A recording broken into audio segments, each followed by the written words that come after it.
les aigles se rassemblent. Chères personnes qui boivent au puits artésien, comme c'est merveilleux de boire à ce puits artésien. La parole pure, claire et fraîche qui coule de la source d'eau vive, où nous pouvons boire chaque fois que notre cœur le désire. Il est venu et a étanché la soif de notre âme, dans une terre aride et desséchée. Quand nous sommes déprimés, nous pouvons boire. Quand le combat fait rage, nous pouvons boire. Quand nous avons besoin de guérison, nous pouvons boire. N'importe quand, n'importe où, nous pouvons appuyer sur le bouton lecture et entendre le Père nous parler et dire: Bonjour, mes amis, de quoi avez-vous besoin aujourd'hui? De guérison? Avez-vous besoin d'avoir la certitude que vous êtes mes fils et mes filles adoptés?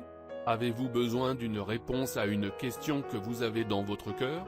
Ou avez-vous simplement besoin de vous asseoir sous l'onction du Saint-Esprit et juste boire, et boire, et boire, et être rafraîchi dans votre âme? Sa parole, ce message, nous place instantanément dans la présence du Saint-Esprit. Parfois, nous luttons pour essayer d'entrer dans sa présence, mais nous savons qu'à la seconde même où nous appuyons sur le bouton lecture, nous sommes sous l'onction du Saint-Esprit. Cela nous a été révélé, et nous croyons de tout notre être que c'est la voix de Dieu qui nous parle directement par les lèvres humaines qu'il a choisies. Pourquoi une personne saine d'esprit voudrait-elle boire à une autre source? Alors que nous écoutons ces bandes, elles s'étendent dans les contrées païennes, et dans le monde entier, partout où quelqu'un écoute. Elle appelle chaque personne faible, chaque âme perdue, chaque corps malade, chaque semence prédestinée, et leur dit: Vous pouvez recevoir ce dont vous avez besoin, si vous ne doutez point et que vous croyez chaque parole, car ce n'est pas moi qui vous parle, c'est lui qui ne fait que m'utiliser pour vous parler. Imaginez-vous un peu, là, si vous aviez vécu autrefois, aux autres époques, pendant les secousses provoquées par les prophètes de Dieu et par les paroles proclamées, de quel côté auriez-vous voulu être, à cette époque-là? Eh bien, vous avez le même choix aujourd'hui. Elle se prépare à enfanter la parole parfaite, là, et la parole vient pour l'épouse parole. De même que la femme est une partie de l'homme, qu'elle a été tirée de lui, il faudra aussi que l'Église soit une Église qui demeure dans la parole, toute parole de la Bible. Pas des systèmes, des dogmes, ni rien qui y ait été ajouté. Il faudra qu'elle soit dans une parole sans mélange, pure, vierge. Qu'auriez-vous fait à cette époque-là? Seriez-vous allé du côté de leur système, de leurs dogmes et de leurs prêtres, ou seriez-vous de ceux qui s'en sont tenus à la parole révélée pour ce jour-là? Il a dit que nous ne construisons pas un mur, nous construisons une maison. Quand vous construisez une maison, vous devez la construire exactement selon le plan, sinon votre maison sera un gâchis. Notre plan, c'est la parole.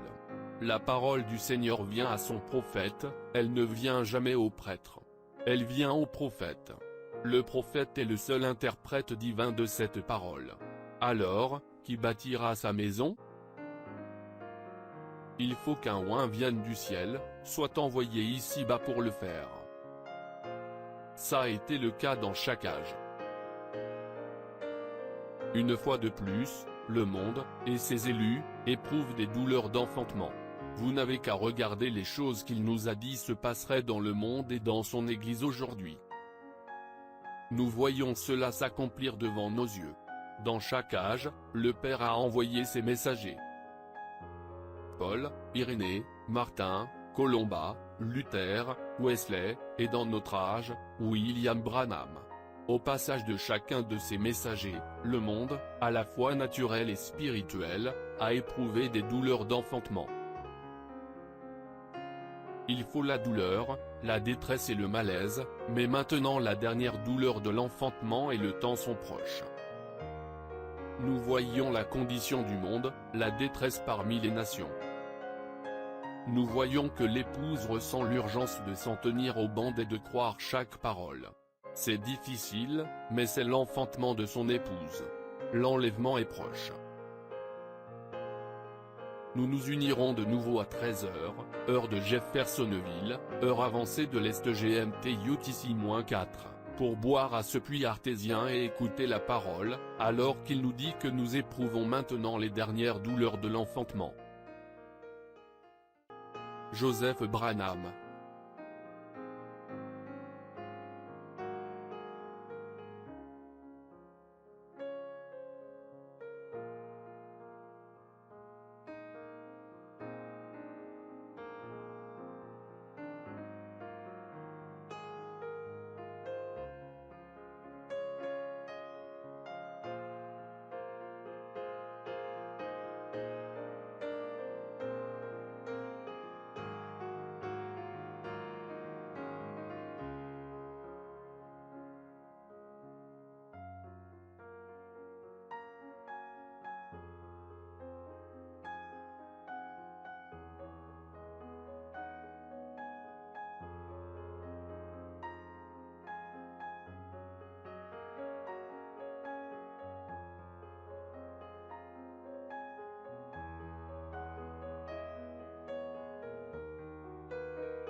Shalom. Si cette vidéo a été une bénédiction pour votre vie, aimez, partagez et abonnez-vous à notre chaîne YouTube. Dieu te garde, chers frères et sœurs. Quiero amarte, Señor, y sentir la paz excelsa de tu amor.